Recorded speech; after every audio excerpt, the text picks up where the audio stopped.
Assalamualaikum warahmatullahi wabarakatuh. Saya Fitriatus Soleha, NIM E 2019-2282 dari kelompok 5.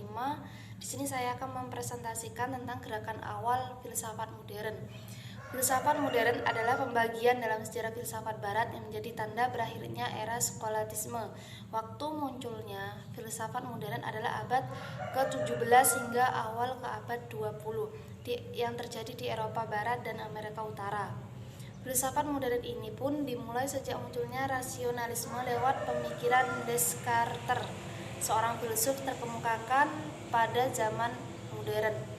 Masa modern menjadi identitas dalam filsafat modern. Pada masa ini rasionalisme semakin dipikirkan, tidak gampang untuk menentukan mulai dari kapan abad pertengahan berhenti. Namun dapat dikatakan bahwa abad pertengahan itu berakhir pada abad 15 dan 16 atau pada akhir masa Renaissance.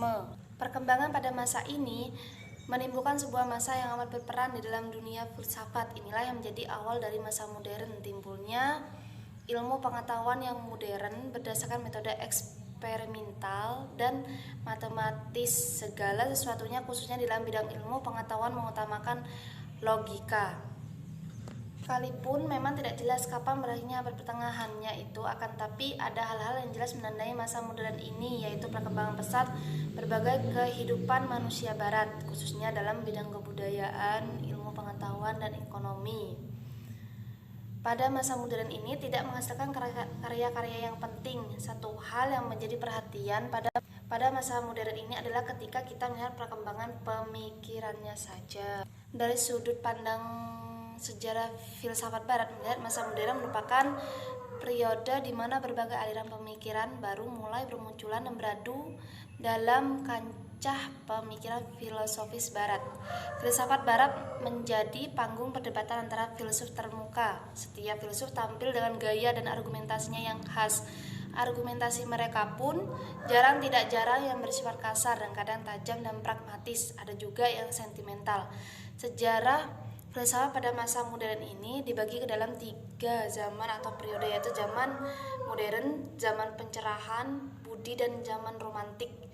Ada juga beberapa tokoh yang menjadi perintis yang membuka jalan baru menuju perkembangan ilmiah yang modern. Mereka adalah Leonardo da Vinci, Nicolaus Copernicus, Johannes Kepler, dan Francis Bacon yang merupakan filsuf yang diletakkan dasar filosofisnya yang berkembangnya dalam bidang ilmu pengetahuan. Dia juga merupakan bangsawan Inggris yang terkenal dengan karyanya yang bermaksud untuk menggantikan teori Aristoteles tentang ilmu pengetahuan dengan teori barunya. Rupanya setiap gerakan pemikiran mempunyai kecenderungan menghasilkan yang positif, tetapi sekalipun juga bisa menghasilkan yang negatif. Mungkin itu saja yang bisa saya sampaikan, kurang lebihnya saya minta maaf. Wassalamualaikum warahmatullahi wabarakatuh.